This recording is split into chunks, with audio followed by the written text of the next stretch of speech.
여러분은 주일 저녁에 어떤 예능 프로그램을 보고 계십니까?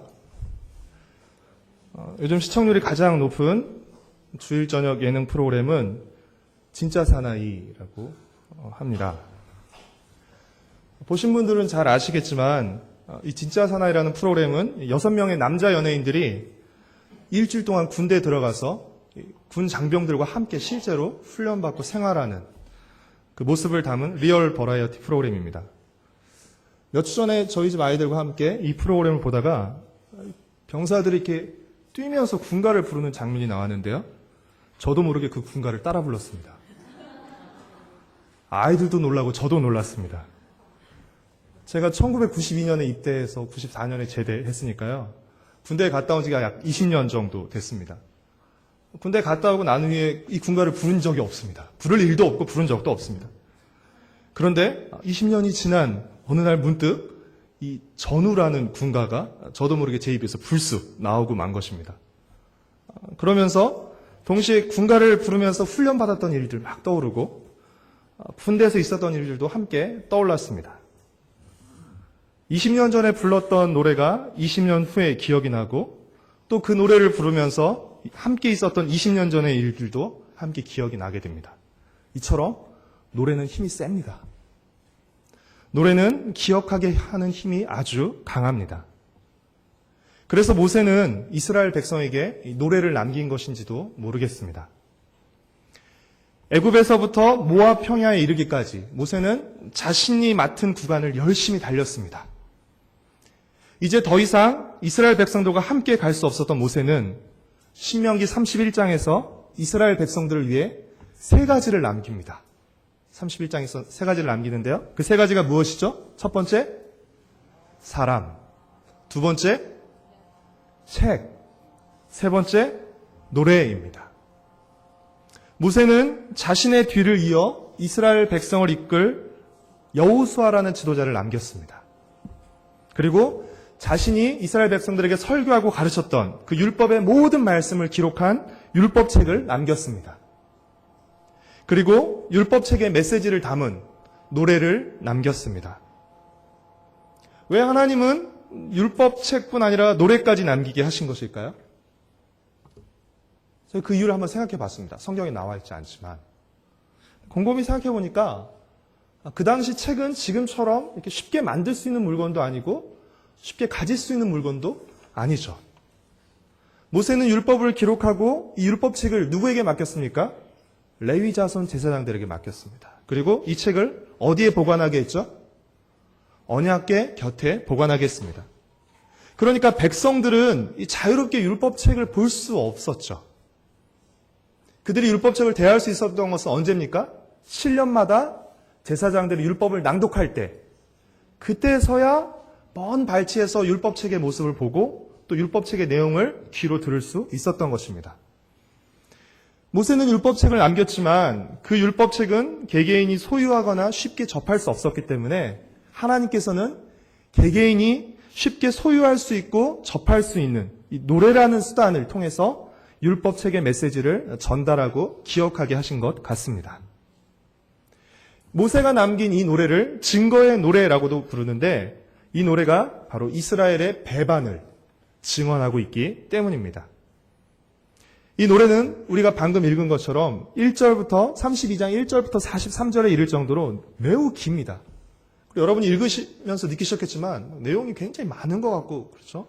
복잡한 것 같고 그렇습니다. 하지만 이 노래의 메시지는 아주 단순하고 명확합니다. 이 노래의 메시지는 무엇이냐면 하나님은 반듯하시지만 너희는 삐뚤어졌다는 것입니다. 이 노래가 주는 메시지는 하나님은 반석이시며 그래서 반석이신 하나님 위에서 너희가 살아갈 때 너희들의 삶도 안전하고 길고 장구할 것이라는 것입니다. 모세의 노래에서 하나님을 표현하는 주된 이미지는 바로 반석입니다. 4절 말씀을 다시 한번 읽어볼까요? 그는 반석이시니 그가 하신 일이 완전하고 그의 모든 길이 정의롭고 진실하고 거짓이 없으신 하나님이시니 공의로우시고 바르시도다. 모세의 노래에서 하나님을 반석으로 비유하는 표현은 자그마치 7번씩이나 나오고 있습니다. 하나님은 완전하고 올바르고 진실하시고 한결같이 올곧으신 반석과 같은 분이십니다. 하나님이 이러한 반석과 같은 분이라는 사실은 무엇을 의미하죠? 하나님이 참으로 믿고 의지할 수 있는 분이시라는 것을 의미하는 것입니다. 따라서 이제 가나안 땅에서 살게 될 이스라엘 백성들의 그 삶의 성공과 실패는 어디에 달린 것이라고 말할 수 있습니까? 그들이 바로 이 반석이신 하나님을 믿고 의지하며 사느냐 그렇지 않느냐에 달린 것이라고 할 수 있습니다. 다르게 표현하면 이스라엘 백성들이 가나안 땅에서 무엇을 자기 삶의 토대로 삼고 살아가느냐에 따라서 그들의 삶의 성공과 실패가 갈린다라고 할 수 있는 것입니다. 이스라엘 백성들이 반석이신 하나님을 자기 삶의 토대로 삼고 살아가면 그들의 삶은 안정되고 장구할 것이지만 하나님이 아닌 우상을 토대로 삼고 살아갈 때 그들의 삶은 요동치며 쉽게 무너지고 말 것입니다. 하나님이 흔들리지 않고 무너지지 않는 반석이라면, 굳건한 반석이라면 우상은 쉽게 무너지고 허물어지고 마는 모래더미와 같기 때문입니다. 그러나 안타깝게도 또 어리석게도 이스라엘 백성은 반석이신 하나님을 버리고 모래더미에 불과한 우상을 섬기게 됩니다. 15절과 16절 말씀을 함께 읽겠습니다. 그런데 여수룬이 기름짐에 발로 찼도다. 내가 살찌고 비대하고 윤택하며 자기를 지으신 하나님을 버리고 자기를 구원하신 반석을 업신 여겼도다. 그들이 다른 신으로 그의 질투를 일으키며 가증한 것으로 그의 진노를 격발하였도다. 여수르는 하나님이 이스라엘을 부를 때 사용하는 애칭입니다. 얘야 뭐 이런 애칭이죠. 하나님은 이스라엘 백성을 광야에서 감싸주시고 돌봐주셨습니다. 10절 말씀의 표현을 빌자면 눈동자같이 지켜주셨습니다. 그뿐 아니라 하나님은 꿀과 기름, 젖과 고기를 공급하시고 먹이셨습니다. 13절과 14절 말씀을 함께 읽겠습니다.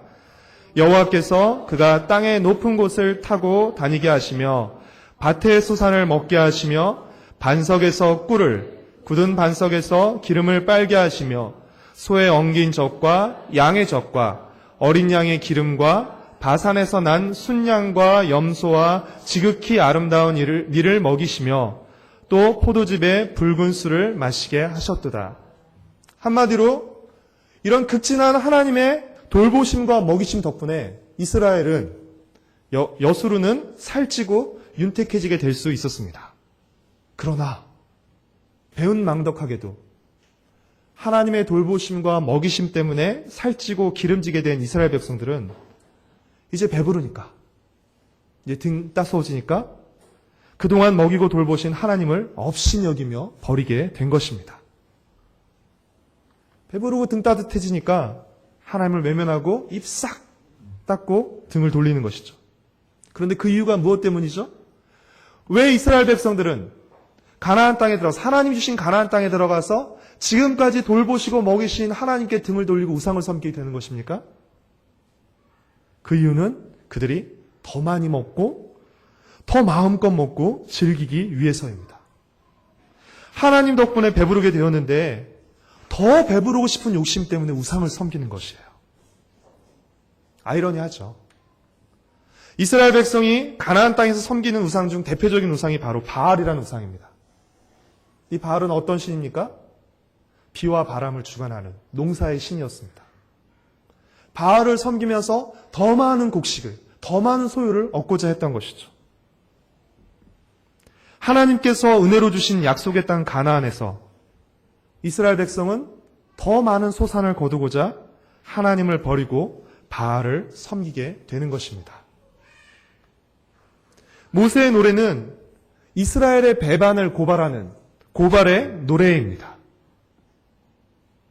이 노래는 이스라엘 백성이 하나님을 배반하고 우상을 섬김으로써 그들이 재앙과 환난을 당하고 그 재앙과 환난을 당할 때 그들이 당하는 재앙과 환난의 이유가 하나님이 약하거나 무능력해서가 아니라 그들이 하나님을 배반하고 하나님을 저버린 것 때문이라는 사실을 이 노래가 증명하고 있는 것입니다. 또한 그들이 참 반석이신 하나님을 버리고 우상들을 반석처럼 여기며 의지한 결과가 무엇인지를 그 재앙과 환난이 보여주고 있는 것입니다. 하나님은 재앙과 환난을 통해 그들이 믿고 의지했던 우상이 실제로는 반석이 아니었다는 사실을, 그들이 믿고 의지했던 우상이 실제로는 모래더미에 불과했다는 사실을 하나님께서 깨닫게 해주시는 것입니다. 37절부터 39절까지 말씀을 같이 읽겠습니다. 또한 그가 말씀하시기를 그들의 신들이 어디 있으며 그들이 피하던 반석이 어디 있느냐. 그들의 재물의 기름을 먹고 그들의 전제의 재물인 포도주를 마시던 자들이 일어나 너희를 돕게 하고 너희를 위해 피난처가 되게 하라. 이제는 나 곧 내가 그인 줄 알라. 나 외에는 신이 없도다. 나는 죽이기도 하며 살리기도 하며 상하게도 하며 낫게도 하나니 내 손에서 능히 빼앗을 자가 없도다. 환난과 재앙을 통해서 그들이 피하던 반석, 그들이 피하던 신들이 아무런 도움도 줄 수 없는 연약한 존재라는 것을 주님께서 드러내시는 것이죠. 그리고 오직 참된 반석은 하나님 한 분뿐이라는 사실을 하나님께서 말씀하시는 것입니다. 모세의 노래는 고발의 노래로서 경고와 교육적인 목적을 지닌 노래입니다. 모세는 이 노래를 통해서 이스라엘 백성들에게 너희들이 언제든지 하나님을 배반할 수 있는 그런 유혹과 위험 가운데 있다는 사실을 일깨워주는 것입니다. 그래서 그들이 이스라엘 백성들이 하나님을 배반하지 않게 하고자 했던 것입니다. 앞으로 장차 너희들이 하나님을 배반할 것이다 라는 노래를 그들로 하여금 부르게 함으로써 그들이 실제로 하나님을 배반하지 않도록 하고자 했던 것이죠. 이스라엘 백성들은 틀림없이 언젠가는 하나님을 배반하게 될 것이지만 하나님을 배반하는 사람이 내가 돼서는 안 된다는 것입니다. 하나님을 배반하는 그 사람이 나의 자녀가 되어서는 안 된다는 것입니다. 그런 일이 나에게서, 우리 가정에서, 우리 자녀들에게 나타나지 않게 해야 한다는 것입니다. 그런 의미에서 이 노래는 예방의 역할을 하는 것이라고 할 수 있습니다. 미리 배반을 예고함으로써 그들로 하여금 실제 배반하지 않도록 하는 것이죠. 그러나 이토록 예방했음에도 불구하고 이스라엘 백성들은 결국 하나님을 배반하고 그래서 재앙과 환난을 당하게 될 것입니다. 그럴 때 이 노래는 어떤 역할을 하게 됩니까? 그들이 당하는 재앙과 환난이 하나님이 약하거나 무능력해서가 아니라 그들이 하나님을 배반한 결과이며 그들이 믿었던 우상들이 사실은 거짓 반석이었고 하나님만이 참 반석이심을 일깨워주게 되는 것이죠. 그래서 다시 회개하고 거짓 반석을 섬김으로 그들이 당하는 재앙과 환난을 깨닫고 다시 참 반석이신 하나님께 회개하며 돌아오도록 하는 역할을 이 노래가 하는 것이죠. 모세의 노래는 처방의 역할을 했던 것입니다. 배반하기 전에는 예방의 역할을, 배반하고 난 이후에는 처방의 역할을 했던 것이죠. 모세의 노래는 하나님을 배반하지 않도록 예방하며 하나님을 배반했을 때 회개하도록 처방하는 역할을 했던 것입니다. 결국 이 모세의 노래는 하나님은 반듯하시지만 너희는 삐뚤어졌다 를 말하고 있죠. 이스라엘의 배반을 계속해서 이야기하고 있죠. 하지만 감사하게도 이 모세의 노래는 어떻게 끝이 납니까? 43절 말씀을 같이 읽겠습니다. 너희 민족들아 주의 백성과 즐거워하라. 주께서 그 종들의 피를 갚으사 그 대적들에게 복수하시고 자기 땅과 자기 백성을 위하여 속죄하시리로다. 모세의 노래는 이스라엘의 배반에 대해서 노래하지만 무엇으로 끝이 나죠? 하나님의 속죄, 하나님의 용서로 끝이 나고 있습니다. 사랑하는 성도 여러분, 이 모세의 노래에 담긴 이스라엘 백성들의 배반 이야기는 이스라엘 백성들만의 이야기가 아니라 우리의 이야기이기도 합니다. 사실 따지고 보면 우리 또한 이스라엘 백성들과 다를 것이 하나도 없습니다. 성경 읽을 때 우리는 종종 팔짱을 끼고 이런 못된 사람들, 이런 믿음 없는 사람들 라고 생각하면서 보는 경향이, 좀 낮춰서 보는 경향이 있지만 사실 성경 속 인물들은 우리의 모습을 보여주고 있는 것입니다. 그들은 우리와 똑같은 사람들이었습니다. 우리 또한 마찬가지입니다. 배고프고 힘들면 간절히 하나님을 찾고 의지하지만, 그래서 하나님께 매달리지만, 배부르고 살만해지면 하나님을 귀찮아하고 내 마음대로 하고 싶어하는 것이 우리의 본성입니다. 조금 살만해지면, 괜찮아지면 이제 하나님 귀찮아합니다. 내 마음대로 하고 싶은 마음이 우리 안에 있습니다. 그렇기에 배부를 때, 번성할 때, 풍부할 때, 잘 나갈 때 하나님을 잊지 않도록 조심해야 합니다. 하나님을 잊는 것은 매우 위험한 일입니다. 왜냐하면 하나님을 잊는 것은 자기 삶의 토대를 잊는 것과 자기 삶의 토대를 잃어버리는 것과 마찬가지이기 때문에 그렇습니다. 여러분, 얼마나 높게, 얼마나 많이, 얼마나 화려하게 쌓아가느냐 중요하지만 그보다 더 중요한 것은 무엇입니까? 그것을 쌓는 토대가 무엇이라는 것입니다. 어떤 기초 위에, 어떤 토대 위에 그것들을 쌓아가느냐 하는 것입니다.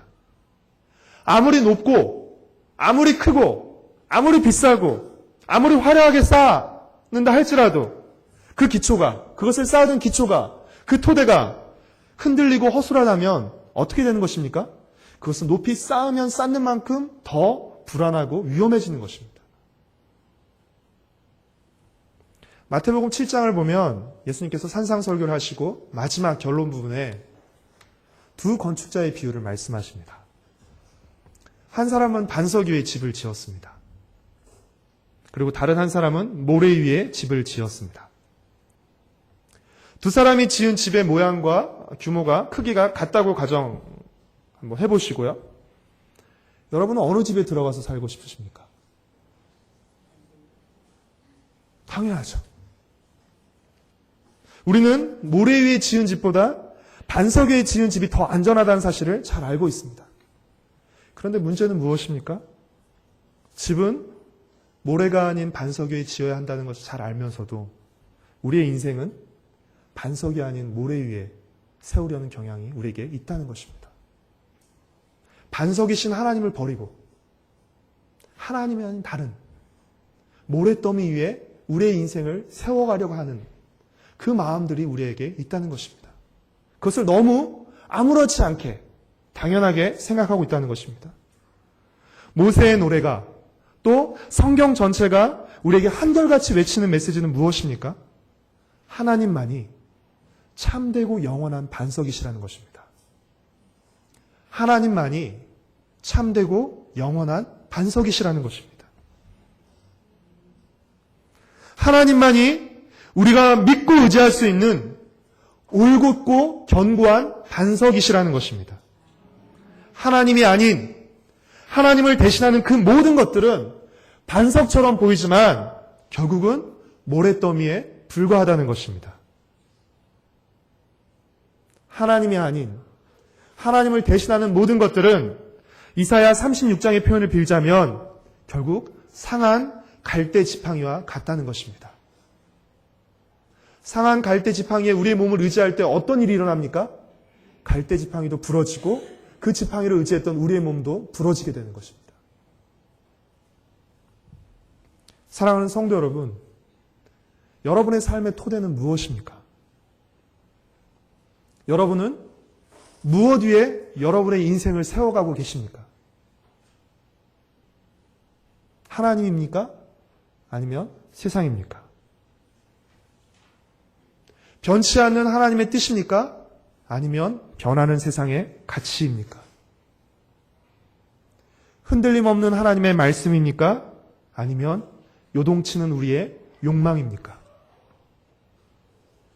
분명한 것은 흔들리고 무너지는 것 위에 여러분의 삶을 세워간다면 여러분의 삶도 요동치고 함께 무너지고 말 것이라는 사실입니다.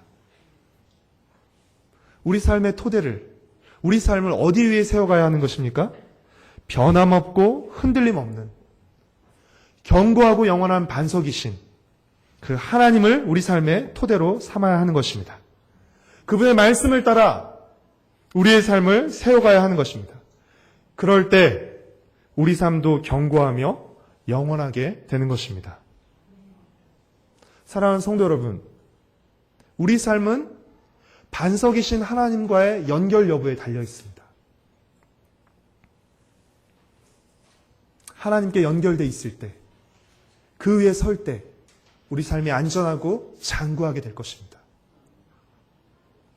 우리 삶은 반석이신 하나님과 연결 여부에 달려 있기에 우리는 하나님이 우리의 반석이심을 잊지 않아야 합니다. 하나님이 우리 삶의 반석이심을 잊지 않기 위해서는, 하나님을 우리 삶의 토대로 삼고 살아가기 위해서는 하나님이 반석이심을 일깨워줄 수 있는 모세의 노래와 같은 노래가 필요합니다.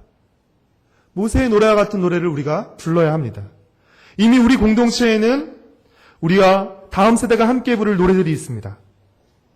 우리 공동체에는 세대로 가족 찬양이라는 참으로 귀한 노래가 있습니다. 이 노래는 우리만 부를 노래가 아닙니다. 우리의 자녀들과 우리의 다음 세대와 함께 이 노래를 불러야 합니다. 또 이번 여름 성역교 주제가인 삶으로 믿음을 보여줘요라는 노래가 있습니다. 이 노래는 우리 아이들만 부를 노래가 아닙니다. 아이들과 함께 불러야 할 노래입니다. 내 삶으로 내 믿음을 보여주겠다는 이 고백은 바로 우리 모두의 고백이기 때문에 그렇습니다. 사랑하는 성도 여러분, 우리는 더 많이, 더 자주, 그리고 더 함께 우리의 자녀들과 함께, 다음 세대들과 함께 이 노래들을 불러야 합니다. 단순히 노래를 부르는 것으로 그치지 않고 그 노래에 담긴 메시지를 우리의 삶을 통해 우리가 삶으로 살아내고 그것을 보여줘야 합니다. 그럴 때 그 노래는 단순히 입술의 고백을 넘어서서 삶을 통한 고백이 되게 되는 것입니다. 제가 군대에 다녀온 지 20년이 지난 후에도 군가를 기억하고 또 그 당시 일을 떠올릴 수 있었던 이유는 무엇입니까? 군대에서 군가를 많이 불렀기 때문이기도 하지만 군가를 부르면서 함께 있었던 일들이 많았기 때문에 그렇습니다. 기합도 받고 고생도 하고, 그러니까 그 노래와 함께 그 기억이 제 몸에 배어 있는 것이에요. 그래서 그 노래도 기억이 나고 그 노래를 하면서 그 기억도 함께 떠오르는 것이에요. 우리가 아이들과 함께 노래를 부르고 가르칠 때 노래만 불러라고 하면 안 되는 것이죠. 그 노래를 부르면서 우리가 함께 그 노래대로 살고자, 우리 삶을 통해서, 우리 몸을 통해서 그 노래를 아이들에게도 가르쳐주고 보여줘야 하는 것이죠. 그럴 때 아이들이 그냥 노래로서, 입술의 고백으로서만 그 노래를 기억하는 것이 아니라 몸으로서 그 노래를 기억하게 되는 것이죠. 그 노래를 우리 부모님과 함께 불렀을 때, 우리 공동체의 앞세대들과 그 노래를 함께 부르면서 함께 기도했던 일들, 함께 하나님을 위해서 애썼던 일들을 함께 떠올리면서 노래도 기억하고 그 일들도 함께 기억하게 되는 것입니다. 노래만 가르쳐서는 안 되고 이 노래와 더불어서 이 노래에 뒤따르는 삶, 이 노래와 관계된 다양한 추억들을 우리 다음 세대들에게, 우리 자녀들에게 심어줘야 하는 것입니다. 그럴 때 이 노래들은 우리 자녀들의 삶 가운데 오래도록 기억되는 노래가 될 것입니다. 어려서부터 모태신앙으로 신앙생활 하신 분들, 여러분이 좋아하는 찬송 대부분 우리 부모님들이 즐겨 부르던 찬송일 가능성이 많습니다. 어머니가 울면서 부르시면서 기도하시고 그랬던 그 추억들, 그 모습들이 함께 그 찬양과 내 가슴 속에 남아있는 것이죠. 이것은 단순히 노래 이상의 의미를 갖게 되는 것이죠.